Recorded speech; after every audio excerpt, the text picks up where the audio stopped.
ओम श्री परमात्मने नमः। ओम नमो भगवते वासुदेवाय। श्रीमद्भागवत महापुराणम नवम स्कंध अथ प्रथमोध्यायः। वैवस्वत मनु के पुत्र राजा सुद्युम्न की कथा। राजा परीक्षित ने पूछा कि मन्वन्तराणि सर्वाणि तयोक्तानि श्रुतानि मे वीर्याण्यनन्तवीर्यस्य हरेस्तत्र कृतानि च।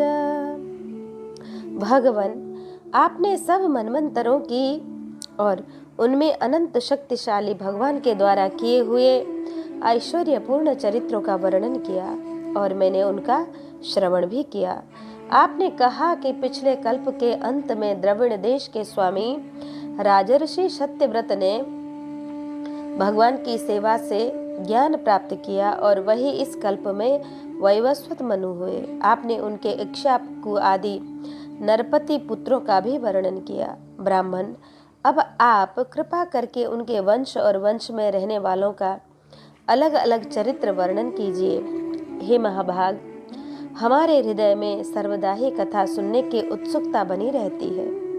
वैवस्वत मनु के वंश में जो हो चुके हों, इस समय विद्यमान हो और आगे होने वाले हों, उन सब पवित्र कीर्ति पुरुषों का पराक्रम का वर्णन कीजिए।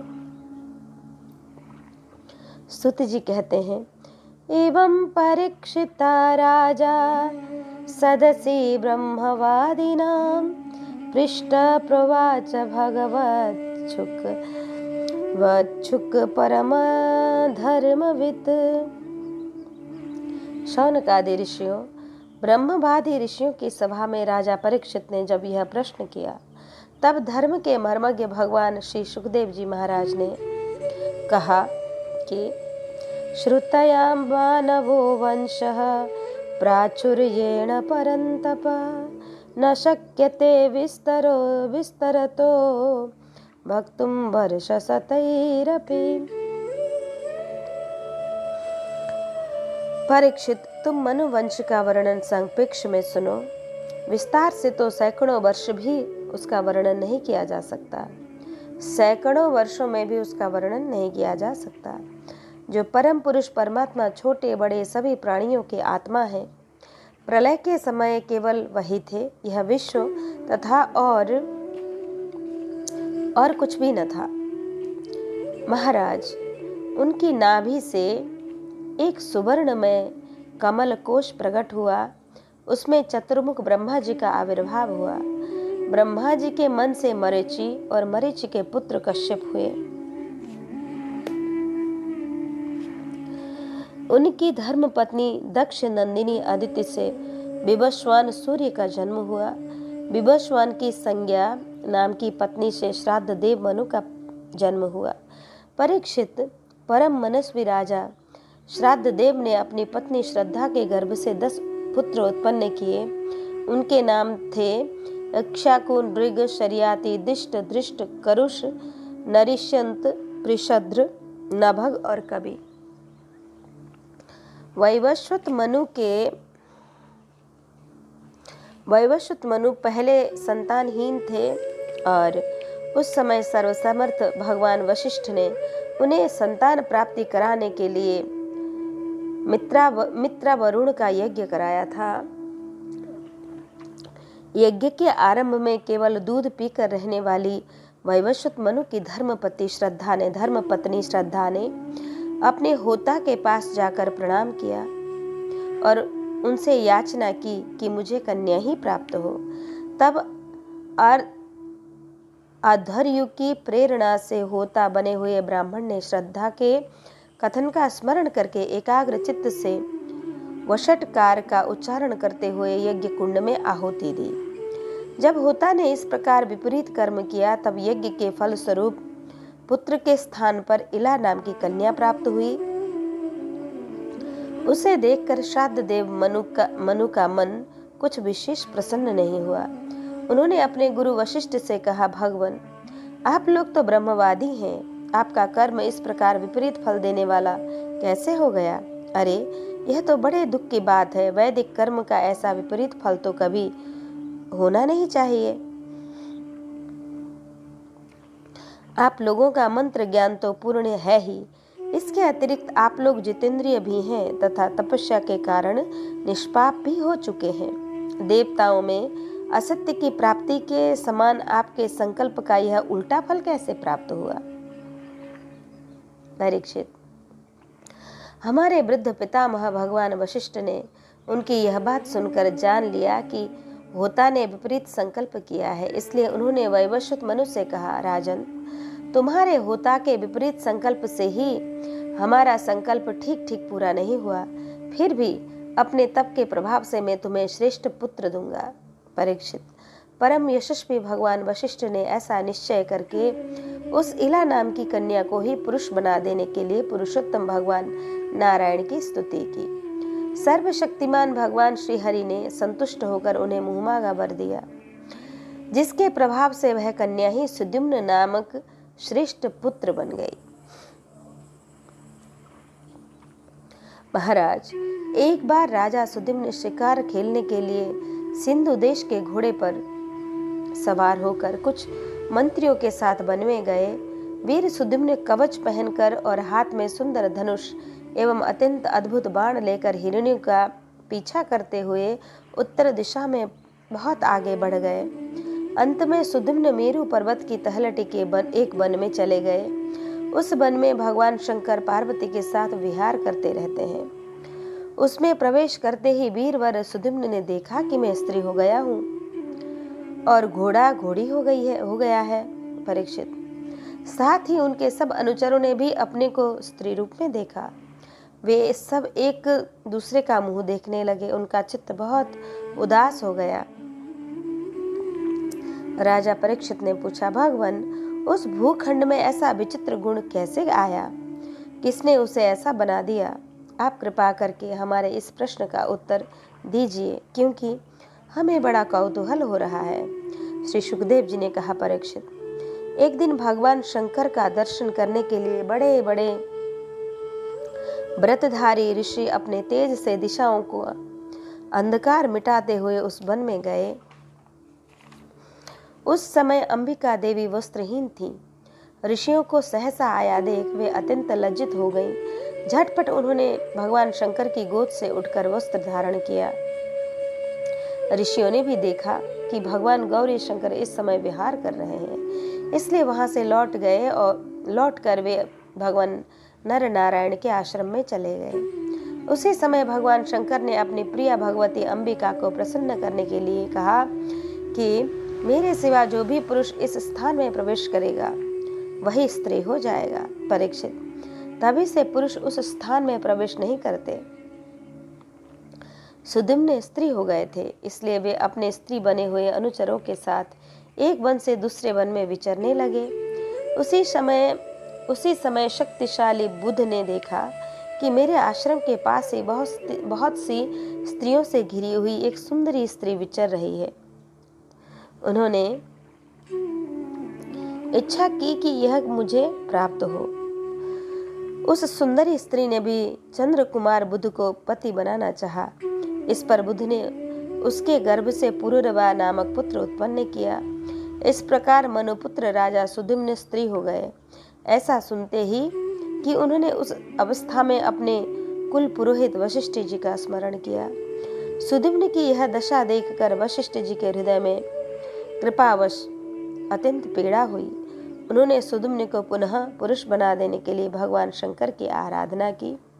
भगवान शंकर वशिष्ठ जी पर प्रसन्न हुए। परीक्षित, उन्होंने उनकी अभिलाषा पूर्ण करने के लिए अपनी वाणी को सत्य रखते हुए यह बात कही, वशिष्ठ, तुम्हारा यह यजमान 1 महीने तक पुरुष होगा और 1 महीने तक स्त्री। इस व्यवस्था से सुद्युम्न इच्छा अनुसार पृथ्वी का पालन करेगा। इस व्यवस्था से सुद्युम्न इच्छा अनुसार पृथ्वी का पालन करे।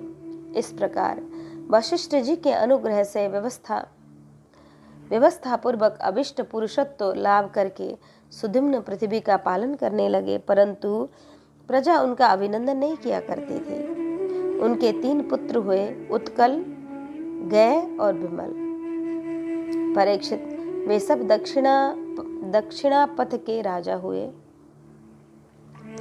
बहुत दिनों के बाद वृद्धावस्था आने पर प्रतिष्ठान नगरी के अधिपति सुदिम्न ने अपने पुत्र पुरुरवा को राज्य दे दिया और स्वयं तपस्या करने के लिए वन की यात्रा की। इति श्रीमद्भागवते महापुराणे पारमहंस्यां संहितायां नवमस्कन्धे ईलोपाख्याने प्रथमोऽध्यायः अथ द्वितीयोऽध्यायः। पृषद्र आदि मनु के 5 पुत्रों का वर्णन। 5 पुत्रों का वंश का वर्णन। श्री सुखदेव जी महाराज कहते हैं कि एवं गतेथ सुद्युम्नो मनुर्वैवस्वतः सुते पुत्र कामस्तपस्तेपे यमुनायां शतं समः। परीक्षित, इस प्रकार जब सुद्युम्न तपस्या करने के लिए वन में चले गए, तब वैवस्वत मनु के पुत्र की कामना से यमुना के तट पर 100 वर्ष तक तपस्या की। इसके बाद उन्होंने संतान के लिए सर्वशक्तिमान भगवान श्री हरि की आराधना की और अपने ही समान 10 पुत्र प्राप्त किए, जिसमें सबसे बड़े इक्ष्वाकु थे। उन मनु पुत्रों में से एक का नाम था पृषद्र। गुरु वशिष्ठ ने उसे गायों की रक्षा के लिए नियुक्त कर रखा था। अतः वह रात्रि के समय बड़ी सावधानी से वीर आसन से बैठा रहता था और गायों की रक्षा करता। एक दिन रात में वर्षा हो रही थी। उस समय गायों के झुंड में एक बाघ घुस आया। उससे डरकर सोई हुई गौएं उठ खड़ी हुईं। वे गौशाला में ही इधर उधर भागने लगी। बलवान बाघ ने एक गाय को पकड़ लिया। वह अत्यंत भयभीत होकर चिल्लाने लगी। उसका भय क्रंदन रात का समय और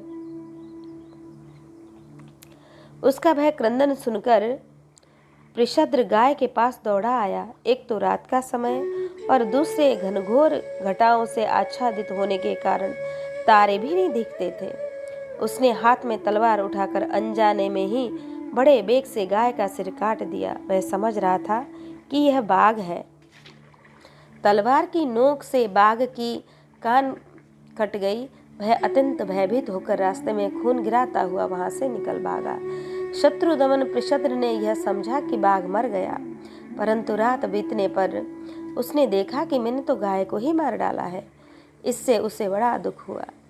यद्यपि पृषद्र ने जानबूझकर अपराध नहीं किया था, फिर भी कुल पुरोहित वशिष्ठ जी ने उसे शाप दिया कि तुम इस कर्म से क्षत्रिय नहीं रहोगे, जाओ शूद्र हो जाओ। पृषद्र ने अपने गुरुदेव का यह शाप अंजलि बांधकर स्वीकार किया और इसके बाद सदा के लिए मुनियों के प्रिय लगने वाले नैष्ठिक ब्रह्मचर्य व्रत को धारण कर दिया। वह समस्त प्राणियों का अहेतुकी हितैषी एवं सबके प्रति समान भाव से युक्त होकर भक्ति के द्वारा परम विशुद्ध सर्वात्मा भगवान वासुदेव का अनन्य प्रेमी हो गया। उसकी सारी आसक्तियां मिट गईं, वृत्तियां शांत हो गईं, इंद्रियां वश में हो गईं। वह कभी किसी प्रकार का संग्रह परिग्रह नहीं रखता था। जो कुछ दैववश प्राप्त हो जाता उसी से अपना जीवन निर्वाह कर लेता। वह आत्मज्ञान से संतुष्ट एवं अपने चित्त को परमात्मा में स्थित करके प्रायः समाधिस्थ रहता था। कभी कभी जड़, अंधे और बहरे के समान पृथ्वी पर विचरण करता। इस प्रकार जीवन व्यतीत करता हुआ वह एक दिन वन में गया। वहाँ उसने देखा कि दावानल धधक रहा है। मननशील पृषद्र अपनी इंद्रियों को उसी अग्नि में भस्म करके परब्रह्म परमात्मा को प्राप्त हो गया। मनु का सबसे छोटा पुत्र था कवि। विषयों से वह अत्यंत निष्प्रया था। वह राज्य छोड़कर अपने बंधुओं के साथ वन में चला गया और अपने हृदय में स्वयं प्रकाश परमात्मा को विराजमान कर किशोर अवस्था में ही परम पद को प्राप्त हो गया। मनुपुत्र करुष से कारुष नामक क्षत्रिय उत्पन्न हुए। वे बड़े ही ब्राह्मण भक्त, धर्म प्रेमी एवं उत्तरापथ के रक्षक थे। दृष्ट के आर्द्र नामक क्षत्रिय हुए। अंत में वे इस शरीर से ही ब्राह्मण बन गए। नृग का पुत्र हुआ सुमति, उसका पुत्र भूत ज्योति और भूत ज्योति का पुत्र वसु था। वसु का पुत्र प्रतीक और प्रतीक का पुत्र ओघवान, ओघवान के पुत्र का नाम भी ओघवान ही था। उनके एक ओघवती नाम की कन्या भी थी, जिसका विवाह सुदर्शन से हुआ। मनुपुत्र नरिश्चंद से चित्रसेन, उससे क्षय, उससे ऋक्ष, ऋक्ष से मिडवान, मिडवान से कूच और उनसे इंद्रसेन की उत्पत्ति हुई। इंद्रसेन से वीतिहोत्र, उससे सत्यश्रवा, सत्यश्रवा से उरुश्रवा और उससे देवदत्त की उत्पत्ति हुई। देवदत्त के अग्निवेश्य नामक पुत्र हुए, जो स्वयं अग्निदेव ही थे। वे आगे चलकर कानीन एवं महर्षि जातुकर्ण के नाम से विख्यात हुए। परीक्षित, ब्राह्मणों का अग्निवेश्यक गोत्र उन्हीं से चला। इस प्रकार नरिश्चंद के वंश का मैंने वर्णन किया।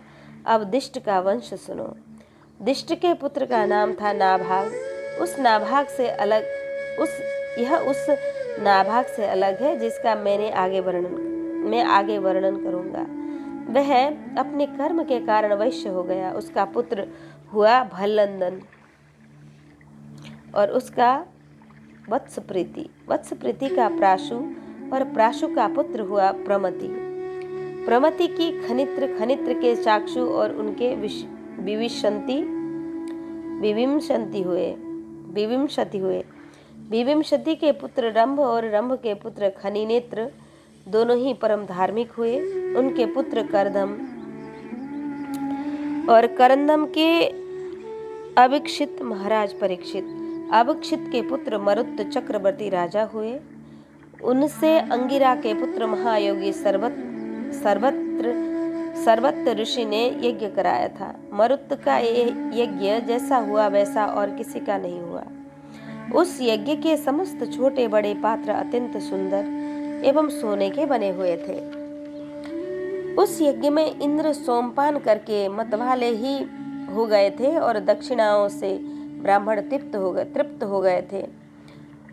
उसमें परसने वाले थे और मरुदगण और विश्वदेव सभासद थे। मरुत के पुत्र का नाम था दम। दम से राज्यवर्धन, उसने सुधृति और सुधृति से नर नामक पुत्र की उत्पत्ति हुई। नर से केवल से बंधुमान, बंधुमान से बेगवान, बेगवान से बंधु और बंधु से राजा तृणबिंदु का जन्म हुआ। तृणबिंदु आदर्श गुणों के भंडार थे। अप्सराओं में श्रेष्ठ अलम्बुषा देवी ने उनको वर्ण किया, जिससे उनके कई पुत्र और इडविड़ा नाम की एक कन्या उत्पन्न हुई। मुनिवर विश्रवा ने अपने योगेश्वर पिता पुलस्त्य से उत्तम विद्या प्राप्त करके इडविड़ा के गर्भ से लोकपाल कुबेर को पुत्र में उत्पन्न किया। महाराज तृणबिंदु के अपनी धर्म पत्नी से 3 पुत्र हुए, विशाल, शून्य बंधु और धूम्रकेतु। उनमें से राजा विशाल वंशधर हुए और उन्होंने वैशाली नाम की नगरी बसाई। विशाल से हेमचंद्र, हेमचंद्र से धूम्राक्ष, धूम्राक्ष से संयम और संयम से 2 पुत्र हुए, कृशाश और देवज। कृशाश के पुत्र का नाम था सोमदत्त। उसने अश्वमेध यज्ञ के द्वारा यज्ञपति भगवान की आराधना की और योगेश्वर संतों का आश्रय लेकर उत्तम गति प्राप्त की। सोमदत्त का पुत्र हुआ सुमति और सुमति से जन्मेजय। ये सब तृणबिंदु की कीर्ति को बढ़ाने वाले विशाल वंशी राजा हुए।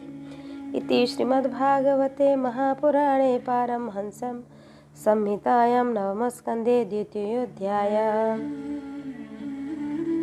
अथ तृतीयोऽध्यायः। महर्षि च्यवन और सुकन्या का चरित्र। राजा शर्याति का वंश। श्री सुखदेव जी महाराज कहते हैं कि शर्यातिर्मानवो राजा वसिष्ठः स बभूवः योमाङ्गिरसं सत्रे द्वितीय महौचिवन। परीक्षित, मनुपुत्र राजा शर्याति वेदों का निष्ठावान विद्वान था। उसने अंगिरा गोत्र के ऋषियों के यज्ञ में दूसरे दिन का कर्म बतलाया था। उसकी एक कमल लोचना कन्या थी, उसका नाम था सुकन्या। एक दिन राजा शर्याति अपनी कन्या के साथ वन में घूमते घूमते च्यवन ऋषि के आश्रम पर जा पहुंचे। सुकन्या अपनी सखियों के साथ वन में घूम घूम कर वृक्षों का सौंदर्य देख रही थी। उसने एक स्थान पर देखा कि बाबी दीमकों की एकत्रित की हुई मिट्टी बाबी के छेद में से जुगनू की तरह दो ज्योतियां दिख रही थी। दैव की कुछ ऐसी ही प्रेरणा थी। सुकन्या ने बाल सुलभ चपलता से एक कांटे के द्वारा उन ज्योतियों को बेध दिया। उससे उनमें से बहुत सा खून बह चला। उसी समय राजा शर्याति के सैनिकों का मलमूत्र रुक गया। राजर्षि शर्याति ने राजर्षि शर्याति को यह देखकर बड़ा आश्चर्य हुआ। उन्होंने अपने सैनिकों से कहा, अरे तुम लोगों ने कहीं महर्षि च्यवन जी के प्रति कोई अनुचित व्यवहार तो नहीं कर दिया? मुझे तो यह स्पष्ट जान पड़ता है कि हम लोगों में से किसी न किसी ने उनके आश्रम में कोई अनर्थ कर दिया है। तब सुकन्या ने अपने पिता से डरते डरते कहा कि पिताजी, मैंने कुछ अपराध अवश्य किया है। मैंने अनजाने में दो ज्योतियों को कांटे से छेद दिया है। अपनी कन्या की यह बात सुनकर शर्याति घबरा गए। उन्होंने धीरे धीरे स्तुति करके बाबी में छिपे हुए च्यवन मुनि को प्रसन्न किया। तदंतर च्यवन मुनि का अभिप्राय जानकर उन्होंने अपनी कन्या उन्हें समर्पित कर दी और इस संकट से छूटकर वह बड़ी सावधानी से उनकी अनुमति लेकर वे अपनी राजधानी में चले गए। इधर सुकन्या परम क्रोधी च्यवन मुनि को अपने पति के रूप में प्राप्त करके बड़ी सावधानी से उनकी सेवा करती हुई उन्हें प्रसन्न करने लगी।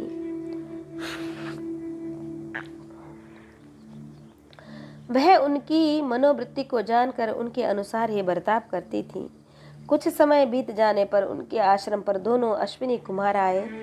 च्यवन मुनि ने उनका यथोचित सत्कार किया और कहा कि आप दोनों समर्थ हैं, इसलिए मुझे युवा अवस्था प्रदान कीजिए।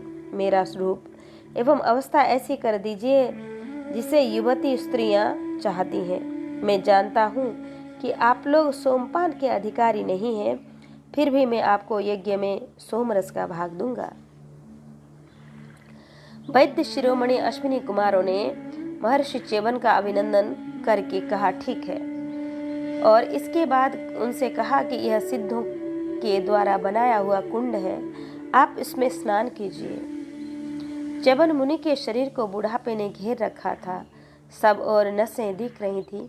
झुर्रियां पड़ जाने एवं बाल पक जाने के कारण वे देखने में बहुत भद्दे लगते थे। अश्विनी कुमारों ने उन्हें अपने साथ लेकर कुंड में प्रवेश किया। उसी समय कुंड से तीन पुरुष बाहर निकले। वे तीनों ही कमलों की माला, कुंडल और सुंदर वस्त्र पहने एक से मालूम होते थे। वे बड़े ही सुंदर एवं स्त्रियों को प्रिय लगने वाले थे। परम साध्वी सुंदरी सुकन्या ने जब देखा कि ये तीनों ही एक आकृति के तथा सूर्य के समान तेजस्वी हैं, तब अपने पति को न पहचान कर उसने अश्विनी कुमारों की शरण ली। उसके पातिव्रत्य से अश्विनी कुमार बहुत संतुष्ट हुए। उन्होंने उसके पति को बतला दिया और फिर च्यवन मुनि से आज्ञा लेकर विमान के द्वारा वे स्वर्ग को चले गए। कुछ समय के बाद यज्ञ करने की इच्छा से राजा शर्याति च्यवन मुनि के आश्रम पर आए।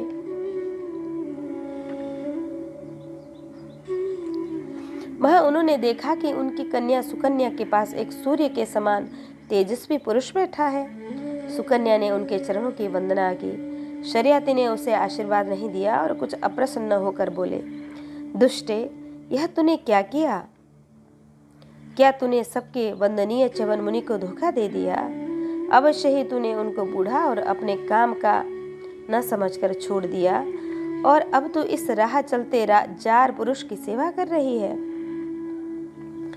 कथम मतिस्ते भगतन्य यथा सताम कुल प्रसूते कुलदूषणम त्वित्तम बिभर्षिजारं यदपत्रत्पाकुलं पितुश्च भर्तुश्च नयस्य दस्तमः। तेरा जन्म तो बड़े ऊंचे कुल में हुआ था, यह उल्टी बुद्धि तुझे कैसे प्राप्त हुई? तेरा यह व्यवहार तो कुल में कलंक लगाने वाला है। अरे राम राम, तू निर्लज्ज होकर जार पुरुष की सेवा कर रही है और इस प्रकार अपने पिता और पति दोनों के वंश को घोर नरक में ले जा रही है। राजा शर्याती के इस प्रकार कहने पर पवित्र मुस्कान वाली सुकन्या ने मुस्कुराकर कहा, पिताजी, यह आपके जामाता स्वयं भृगुनंदन महर्षि च्यवन है। इसके बाद उसने अपने पिता से महर्षि च्यवन के यौवन और सौंदर्य की प्राप्ति का सारा वृत्तांत कह सुनाया। वह सब कुछ सुनकर राजा शर्याती अत्यंत विस्मित हुए। उन्होंने बड़े प्रेम से अपनी पुत्री को गले से लगा लिया। महर्षि च्यवन ने भी वीर शर्याती से सोम यज्ञ का अनुष्ठान करवाया और सोमपान के अधिकारी न होने पर भी अपने प्रभाव से अश्विनी कुमारों को सोमपान कराया। इंद्र बहुत जल्दी क्रोध कर बैठते हैं, इसलिए उनसे यह सहा न गया। उन्होंने चिढ़कर शर्याती को मारने के लिए वज्र उठाया। महर्षि च्यवन ने वज्र के साथ उनके हाथ को वहीं स्तंभित कर दिया। तब सब देवताओं ने अश्विनी कुमारों को सोम का भाग देना स्वीकार कर लिया। उन लोगों ने वैद्य होने के कारण पहले अश्विनी कुमारों का सोमपान से बहिष्कार कर रखा था। परीक्षित, शर्याती के 3 पुत्र हुए, उत्तानवर्ही, आनर्त और भूरिषिण। आनर्त से रेवत महाराज। रेवत ने समुद्र के भीतर कुशस्थली नाम की एक नगरी बसाई थी। उसमें रहकर वे आनर्त आदि देशों का राज्य करते थे। उनके 100 श्रेष्ठ पुत्र हुए, जिनमें सबसे बड़े थे कुकुमधी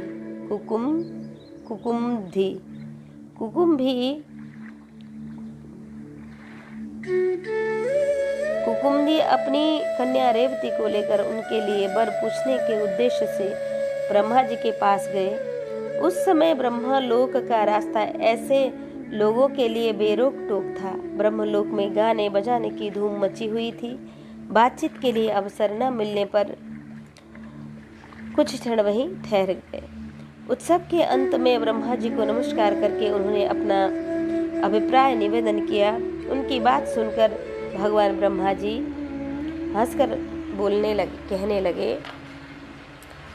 उनसे कहने लगे कि महाराज, तुमने अपने मन में जिन लोगों के विषय में सोच रखा था, वे सब तो काल के गाल में चले गए। अब उनके पुत्र पौत्र अथवा नातियों की तो बात ही क्या है, गोत्रों के नाम भी नहीं सुनाई पड़ते। इस बीच में 27 चतुर्युग का समय बीत चुका है, इसलिए तुम जाओ। इस समय भगवान नारायण के अंशावतार महाबली बलदेव जी पृथ्वी पर विद्यमान हैं। राजर्षि उन्हीं नर रत्न को यह कन्या रत्न तुम समर्पित कर दो। उनके नाम लीला आदि का श्रवण कीर्तन बड़ा ही पवित्र है। वे ही प्राणियों के जीवन सर्वस्व भगवान पृथ्वी का भार उतारने के लिए अपने अंश से अवतीर्ण हुए हैं। राजा ककुमधी ब्रह्मा जी का यह आदेश प्राप्त करके उनके चरणों की वंदना करके और अपने नगर में चले गए। उनके वंशजों ने यक्षों के भय से वह नगरी छोड़ दी थी और जहाँ तहाँ यूं ही निवास कर रहे थे।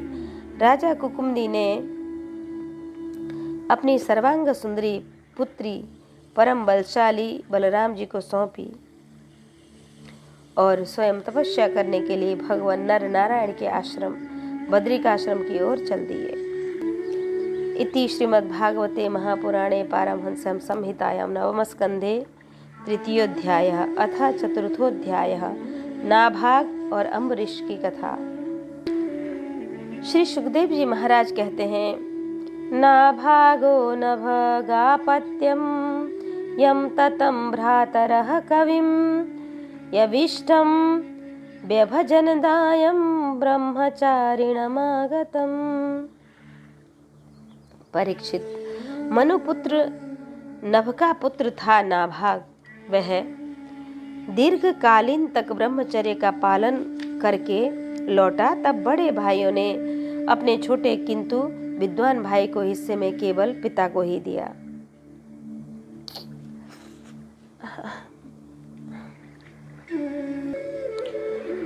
उसने अपने भाइयों से पूछा, भाइयों, आप लोगों ने मुझे हिस्से में क्या दिया है? तब उन्होंने उत्तर दिया कि हम तुम्हारे हिस्से में पिताजी को ही तुम्हें देते हैं। उसने अपने पिता से जाकर कहा, पिताजी, मेरे बड़े भाइयों ने हिस्से में मेरे लिए आपको ही दिया है। पिता ने कहा, बेटा, तुम उनकी बात न मानो। देखो, ये बड़े बुद्धिमान अंगिरस गोत्र के ब्राह्मण इस समय एक बहुत बड़ा यज्ञ कर रहे हैं, परंतु मेरे विद्वान पुत्र वे प्रत्येक छठे दिन अपने कर्म में भूल कर बैठते हैं। तुम उन महात्माओं के पास जाकर उन्हें वैश्य देव संबंधी 2 सूक्त बतला दो। जब वे स्वर्ग जाने लगेंगे तब यज्ञ से बचा हुआ अपना सारा धन तुम्हें दे देंगे, इसलिए अब तुम उन्हीं के पास चले जाओ। उसने अपने पिता के आज्ञा अनुसार वैसा ही किया। उन अंगिरस गोत्र के ब्राह्मणों ने भी यज्ञ का बचा हुआ धन उसे दे दिया और वे स्वर्ग को चले गए। जब नाभाग उस धन को लेने गया तब उत्तर दिशा से एक काले रंग का पुरुष आया। उसने कहा, यह यज्ञ भूमि में जो कुछ बचा हुआ है वह सब धन मेरा है। नाभाग ने कहा, ऋषियों ने यह धन मुझे दिया है, इसलिए मेरा है। इस पर उस पुरुष ने कहा, हमारे विवाद के विषय में तुम्हारे पिता से ही प्रश्न किया जाए। तब नाभाग ने जाकर अपने पिता से पूछा।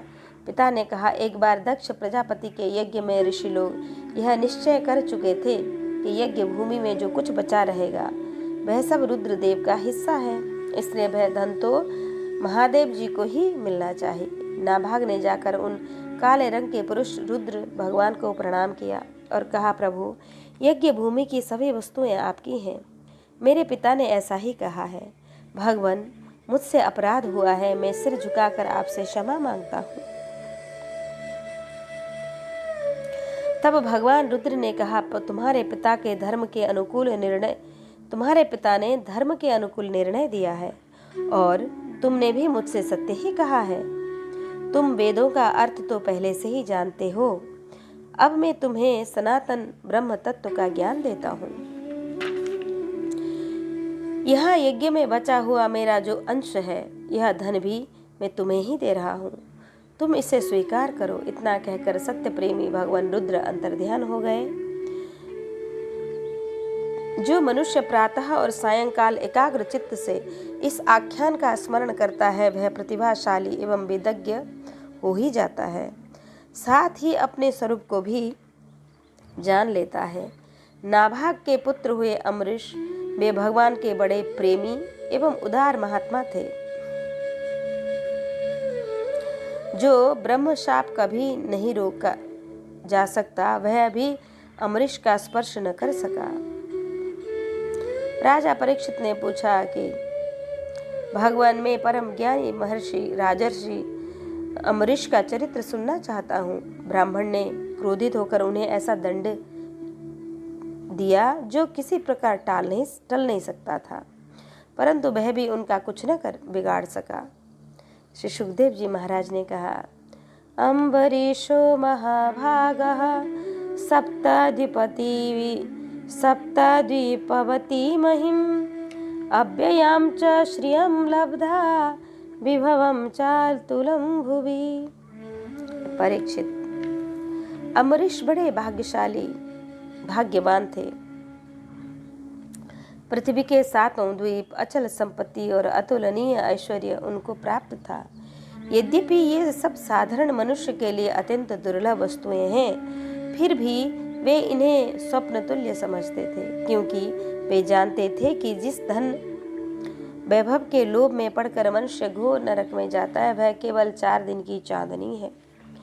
उनका दीपक तो बुझाया है। भगवान श्री कृष्ण में और उनके प्रेमी साधुओं में उनका परम प्रेम था। उस प्रेम के प्राप्त हो जाने पर यह सारा विश्व और उसकी समस्त संपत्तियां मिट्टी के ढेले के समान जान पड़ती हैं। उन्होंने अपने मन को श्री कृष्णचंद्र के चरणारविंद युगल में, वाणी को भगवत गुणानुवाद में, हाथों को श्रीहरि मंदिर मार्जन सेचने में और अपने कानों को भगवान अच्युत की मंगलमयी कथा के श्रवण में लगा दिया था। उन्होंने अपने नेत्र मुकुंद मूर्ति एवं मंदिरों के दर्शनों में, अंग संग भगवत भक्तों के शरीर स्पर्श में, नासिका उनके चरण कमलों पर चढ़ी श्रीमती तुलसी जी के दिव्य गंध में, और रसना जिह्वा जो भगवान के प्रति अर्पित नैवेद्य प्रसाद में संलग्न कर दिया था। अम्बरीश के पैर भगवान के चित्र आदि की पैदल यात्रा करने में ही लगे रहते थे और वे सिर से भगवान श्री कृष्ण के चरण कमलों की वंदना किया करते थे। राजा अम्बरीश ने माला, चंदन आदि भोग सामग्री को भगवान की सेवा में अर्पित कर दिया था। भोगों की इच्छा से नहीं, बल्कि इसलिए कि इससे वह भगवत प्रेम प्राप्त हो जो पवित्र कीर्ति भगवान के निज जनों में ही निवास करता है। इस प्रकार उन्होंने अपने सारे कर्म यज्ञ पुरुष इंद्रियातीत भगवान के प्रति उन्हें सर्वात्मा एवं सर्वस्वरूप समझकर समर्पित कर दिए थे और भगवत भक्त ब्राह्मणों की आज्ञा के अनुसार वे इस पृथ्वी का शासन करते थे। उन्होंने धन्व नाम के निर्जल देश में सरस्वती नदी के प्रवाह के सामने वशिष्ठ, असित, गौतम आदि भिन्न भिन्न आचार्यों द्वारा महान ऐश्वर्य के कारण सर्वांग परिपूर्ण तथा बड़ी बड़ी दक्षिणा वाले अनेकों अश्वमेध यज्ञ करके यज्ञाधिपति भगवान की आराधना की थी।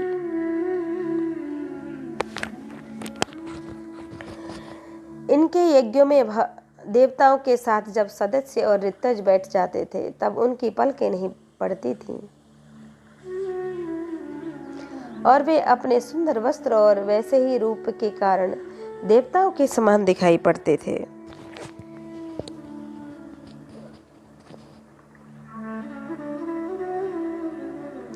उनकी प्रजा महात्माओं के द्वारा गाए हुए भगवान के उत्तम चरित्रों का किसी समय बड़े प्रेम से श्रवण करती और किसी समय उनका गायन करती। इस प्रकार उनके राज्य के मनुष्य देवताओं के अत्यंत प्यारे स्वर्ग की भी इच्छा नहीं करते थे। वे अपने हृदय में अनंत प्रेम दान करने वाले श्रीहरि का नित्य निरंतर दर्शन किया करते थे। इसलिए उन लोगों को वह भोग सामग्री भी हर्षित नहीं कर पाती थी जो बड़े बड़े सिद्धों को भी दुर्लभ है। वे वस्तुएं उनके आत्मानंद के सामने अत्यंत तुच्छ और तिरस्कृत थी। राजा अम्बरीश इस प्रकार तपस्या से युक्त भक्ति योग और प्रजा पालन रूप स्वधर्म के द्वारा भगवान को प्रसन्न करने लगे और धीरे धीरे उन्होंने सब प्रकार की आसक्तियों का परित्याग कर दिया। घर, स्त्री, पुत्र, भाई, बंधु, बड़े बड़े हाथी, रथ, घोड़ों एवं पैदलों की चतुरंगिणी सेना, अक्षय रत्न, आभूषण और आयुध आदि समस्त वस्तुओं तथा कभी समाप्त न होने वाले केशों के संबंध में उनका ऐसा दृढ़ निश्चय था कि वे सब के सब असत्य हैं। उनकी अनन्य प्रेममयी भक्ति से प्रसन्न होकर भगवान ने उनकी रक्षा के लिए सुदर्शन चक्र को नियुक्त कर दिया था। वे विरोधियों को भयभीत करने वाला एवं सद्भक्तों की रक्षा करने वाला है। जब राजा अम्बरीश की पत्नी भी उन्हीं के समान धर्मशील, संसार से विरक्त एवं भक्तिपरायणा थी, एक बार उन्होंने अपनी पत्नी के साथ भगवान श्री कृष्ण की आराधना करने के लिए 1 वर्ष तक द्वादशी प्रधान एकादशी व्रत करने का नियम बना लिया। एक बार उन्होंने अपनी पत्नी के साथ भगवान श्री कृष्ण की आराधना करने के लिए 1 वर्ष तक द्वादशी प्रधान एकादशी का व्रत करने का नियम कर लिया था। व्रत की समाप्ति होने पर कार्तिक महीने में उन्होंने 3 रात तक उपवास किया और एक दिन यमुना जी में स्नान करके मधुबन में भगवान श्री कृष्ण की पूजा की।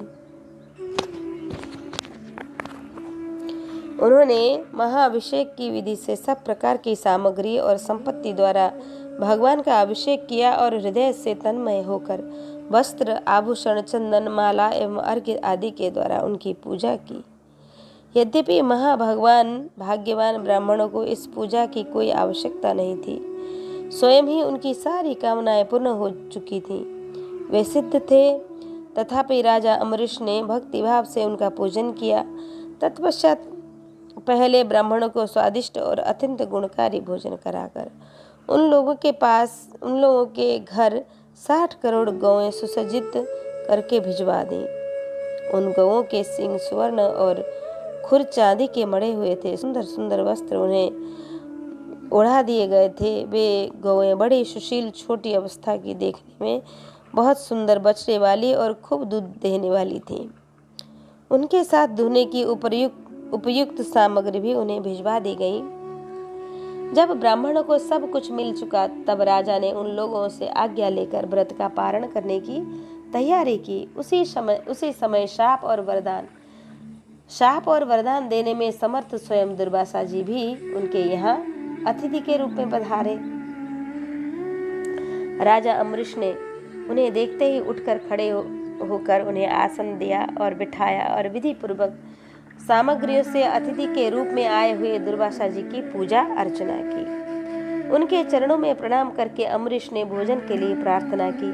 दुर्वासा जी अम्बरीश की प्रार्थना स्वीकार कर ली और इसके बाद आवश्यक कर्मों के निवृत्त होने के लिए वे नदी तट पर गए। वे ब्रह्मा का ध्यान करते हुए यमुना के पवित्र जल में स्नान करने लगे। इधर द्वादशी केवल घड़ी भर शेष रह गई थी। धर्मज्ञ अम्बरीश ने धर्म संकट में पड़कर ब्राह्मणों के साथ परामर्श किया। उन्होंने कहा, ब्राह्मण देवताओं, ब्राह्मणों को बिना भोजन कराए स्वयं भोजन खा लेना और द्वादशी रहते पारण न करना दोनों ही दोष हैं। इसलिए इस समय जैसा करने में मेरी भलाई हो और मुझे पाप न लगे, ऐसा कर्म कीजिए। मुझे ऐसा कर्म चाहिए। ऐसा निश्चय करके मन ही मन भगवान का चिंतन करते हुए राजर्षि अम्बरीश ने जल पी लिया और परीक्षित वे केवल दुर्वासा जी के आने की बाट देखने लगे। दुर्वासा जी आवश्यक कर्मों से निवृत्त होकर यमुना तट से लौट आए। तब राजा ने आगे बढ़कर उनका अभिनंदन किया। तब उन्होंने अनुमान से ही समझ लिया कि राजा ने पारण कर लिया है। उस समय दुर्वासा जी बहुत भूखे थे, इसलिए यह जानकर कि राजा ने पारण कर लिया है, वे क्रोध से थरथर कांपने लगे। भौहों के चढ़ जाने से उनका मुंह विकट हो गया। उन्होंने हाथ जोड़कर खड़े अम्बरीश से डांट कर कहा, अहो अस्य निशम सम्य श्रियोन्मत्तस्य पश्यतः धर्म व्यतिक्रमं विष्णो रभक्तस्य शमानिनः। अहो, देखो तो सही, यह कितना क्रूर है। यह धन के मत से मतवाला हो रहा है। भगवान की भक्ति तो इसे छू तक नहीं गई और यह अपने को बड़ा असमर्थ मानता है। आज इसने धर्म का उल्लंघन करके बड़ा अन्याय किया है। देखो, मैं इसका अतिथि होकर आया हूँ। इसने अतिथि सत्कार करने के लिए मुझे निमंत्रण भी दिया और फिर भी मुझे खिलाए बिना ही खा लिया। अच्छा देख, तुझे अभी इसका फल चखाता हूँ। यूं कहते कहते ही क्रोध से जल उठे। उन्होंने अपनी एक जटा उखाड़ी और उससे अम्बरीश को मार डालने के लिए एक कृत्या उत्पन्न की। वह प्रलय काल की आग के समान धधक रही थी।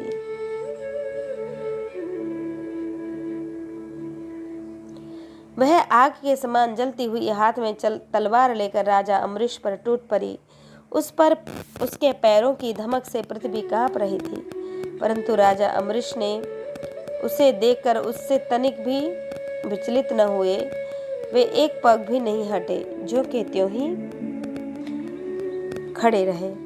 महापरम पुरुष परमात्मा ने अपने सेवक की रक्षा के लिए पहले से सुदर्शन चक्र को नियुक्त कर रखा था। जैसे आग क्रोध में गुर्राते हुए सांप को भस्म कर दे,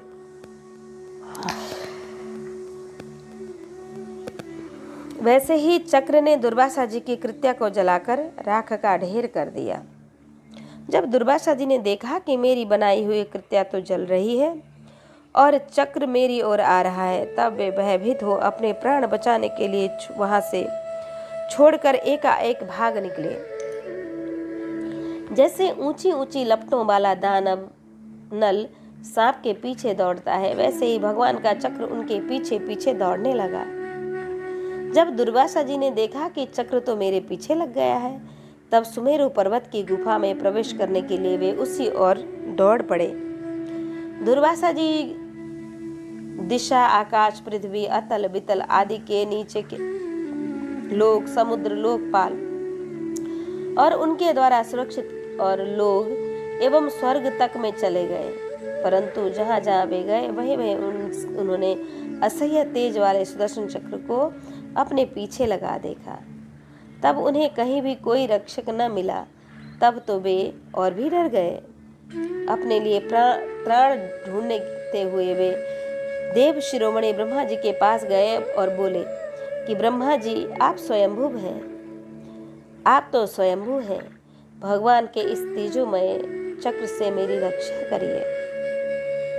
ब्रह्मा जी ने कहा, स्थानम मदीयम सह विश्वमेतद क्रीडावसाने द्विवरार्ध संगे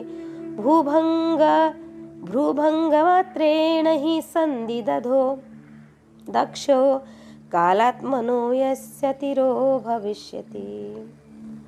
जब मेरी 2 धर्म पत्नी की आयु समाप्त होगी और काल स्वरूप भगवान अपनी सृष्टि लीला समेटने लगेंगे और इस जगत को जलाना चाहेंगे, उस समय उनके भ्रू भंग मात्र से यह सारा संसार और मेरा यह लोक भी लीन हो जाएगा। मैं शंकर जी, दक्ष, भृगु आदि प्रजापति, भूतेश्वर, देवेश्वर आदि सब के बनाए हुए नियमों में बंधे हैं।